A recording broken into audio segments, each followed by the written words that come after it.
Dani, glede na to, da dobro poznam tvojo glasbo, tale melodija mi še ni čisto blizu. Je kaj novega? Živijo. Ne, se ti ne more biti, to je čisto nova zgodba. Sveža kot kruh. Sveža, tako sveža, da čutiš malo še, da je še vroče, ne? Da je toplo. Namreč gre za mojo novo skladbo, ki se imenuje Oljkar. Pazi, prej sem imel lipo, ne? Zdaj imam oljko, se pravi, da obdelujem drevesa. To pomeni, da bo tudi kakšna trilogija? Ja, Bog se ga vedi, ne bo kakšna buka, pa smreka še prišla mogoče. Ne? Ampak ne, glej, Oljkar je nastala skladba zaradi tega, ker pač živim tudi v okolju, ki je blizu oljk, ne? Tam, kjer sem jaz doma, čisto niso oljke doma, ampak čim se pa spustim malo nižje dol, pa že naletim takoj na prvo oljko in potem seveda so to Goriška brda, Vipavska dolina, Kras, pa da ne govorimo potem dol seveda Koprščina in okolica, vsa Izola, Piran, Istra, Slovenska. Ta tvoja domačija je sploh obdana z naravo. Ja. Ti da to inspiracijo? Seveda.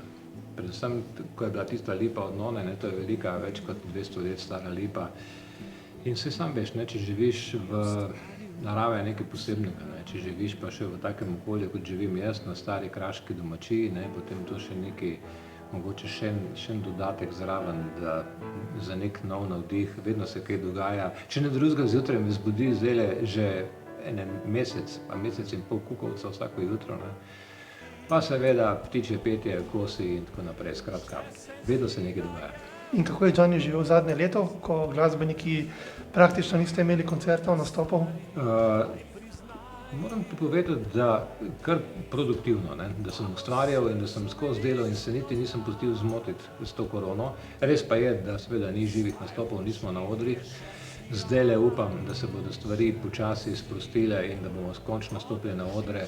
Je že tudi čas, da predstavimo to glasbo v živo. Glasba je vendarle namenjena poslušalkam in poslušalcem in veš, na spletu, vse sam veš, na spletu ni to, ni tistega občutka, nimaš ti občutka, niti pa tudi poslušalke in poslušalci ali pa gledalci nimajo tistega feelinga, kot če je to dvorana, če je štimung, ali pa če je nekje pač koncertni oder, je to čisto nekaj drugega. Predno se dotaknem še ene zgodbe, nam morda malce zaigraš več te nove skladbe, melodije. Ja, bom zaigral refren, ne? Zdaj gre tako, gled.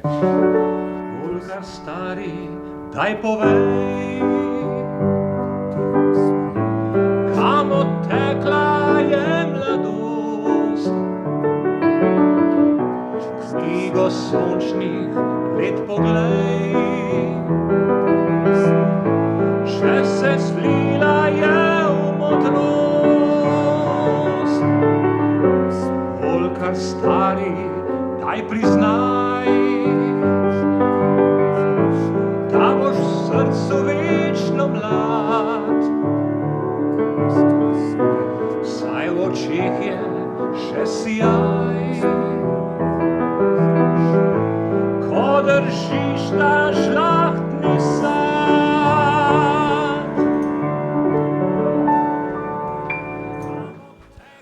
V tvojem življenju vse okrog glasbe? Vse okrog glasbe in tudi klavir, ne, je vedno bil doma. Doma, če se ne motim, ima zlati klavir. Tudi. Imam 3 klavirje. 3 klavirje? Ja, imam enega tistega prav starega Petrofa, ki je tudi več kot 200 let star in tisti je bil vedno pri hiši. In od nekdaj kot otroček sem vedno zahajal in sem toliko na te črno-bele tipke, me je vedno to zanimalo. In spomnim se, da sem znal prej igrati klavir kot pa pisati. In tako da je bilo to pač nekako v familiji, v družini vedno glasba in potem pa je prišel tudi zlat klavir in je prišel tudi električen stage piano, tako da je kar nekaj tega. Danes ga imamo pa že na telefonu. Kam gre svet, ne? Ja, glej, ampak tako je. 2 stvari sta stari 2 leti, lipa, klavir je še kaj? Tako starega na domačiji? Ja, več kot 300 let stara kraška domačija in kamniti portali in kamniti vodnjaki, zato ste enkrat lepo vabljeni, da pridete tudi k meni domov in da tam doživimo to lipo od none, da tam doživimo oljkarja. In kot rečem v skladbi Lipa od none, da spijemo en glaž dobrega vina, da pojemo en dober pršut in da se končno začnemo družiti, ne. In družil si se oziroma ste se družili številni glasbeniki pred dnevi, še en projekt je živi, diha. Ja, zelo sem vesel, da je prišlo do realizacije pravzaprav tega projekta in če se lahko malo pohvalim, je moja ideja bila, da se ponovno naredi to Svobodno sonce. Jaz sem bil tisti, ki sem poklical Aleša Klinarja in sem rekel, poslušaj prijatelj, 30 let Slovenije, 30 let je Svobodnega sonca. Mislim, da je bilo dobro, da naredimo to na novo. In potem je rekel, daj pridi, se bomo zmenili, sem šel do njega v studio in potem se je tako začela napletati zgodba. In zdaj je novo Svobodno sonce z nekaterimi torej starimi izvajalci, tisti, ki smo že bili takrat pred 30 leti in z dodatkom nekaj novih, tako da je zelo fajn muzika in upam, da bo čim prej zagledala beli dan.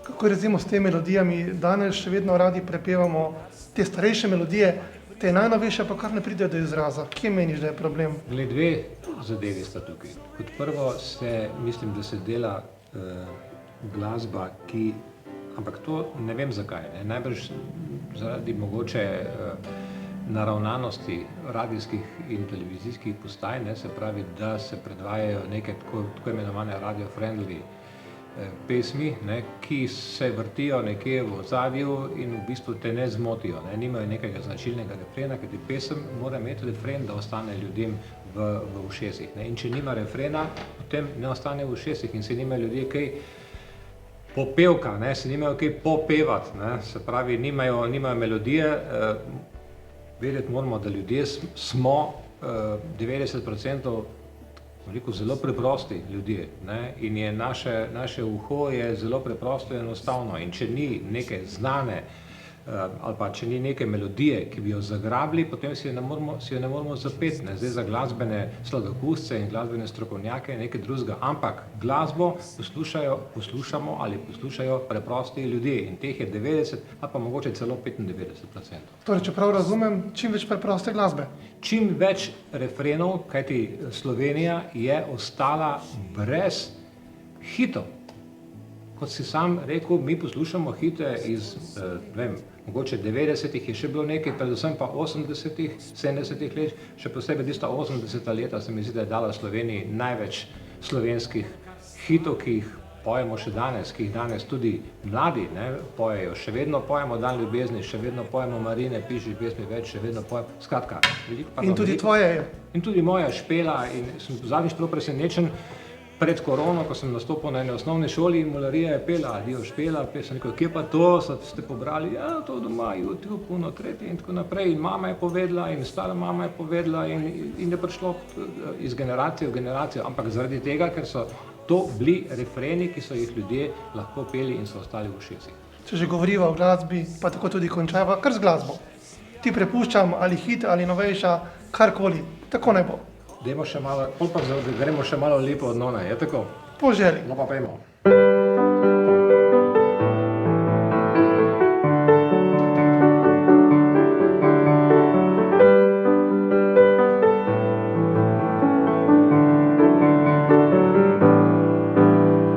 Burja me nosi prehitro skozi koledar.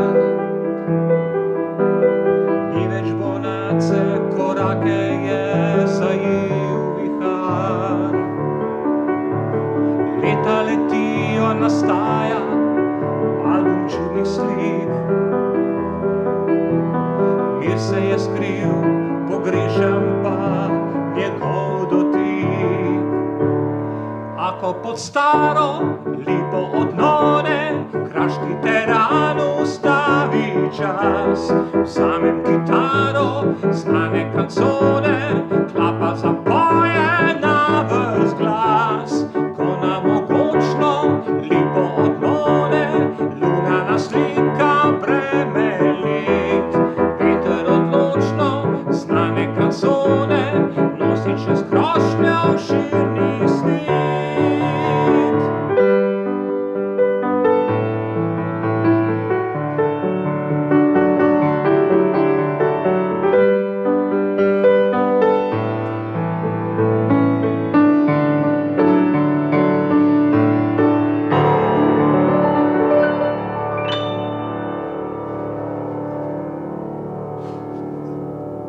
Džani, predno se zares posloviva, ne moreva mimo Špele, omenil si jo, da tako združiva z neko tradicijo in kličeva z oljkarjem, pardona, ne? Ja. Novim zmagam naproti. Tako je, absolutno. Hvala. Hvala vsem za tale intervju in evo, tu je Špela.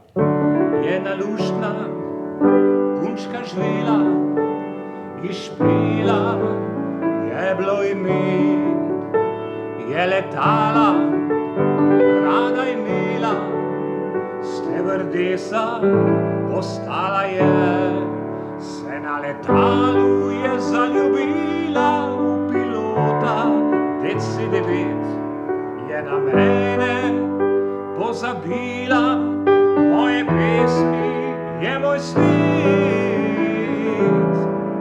Adijo Špela, odletela, je prelepi širni svet, je pilota